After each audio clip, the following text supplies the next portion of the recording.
This video takes you through the components inside the male coupler of the ISO 7241B series quick coupler.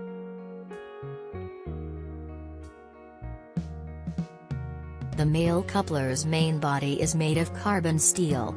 The housing connects to the hydraulic pipeline and bears the pressure of the hydraulic fluid. The guide pin is located at the front end of the male coupler. It assists in aligning with the female coupler during connection and is designed in a conical shape to ensure smooth coupling. The valve is closed when not connected to prevent hydraulic fluid leakage.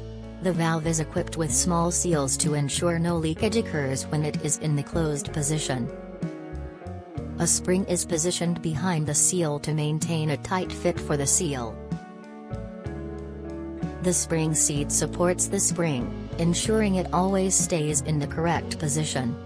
The retainer is used to secure the valve and other components in place, usually in the form of a snap ring or similar mechanism.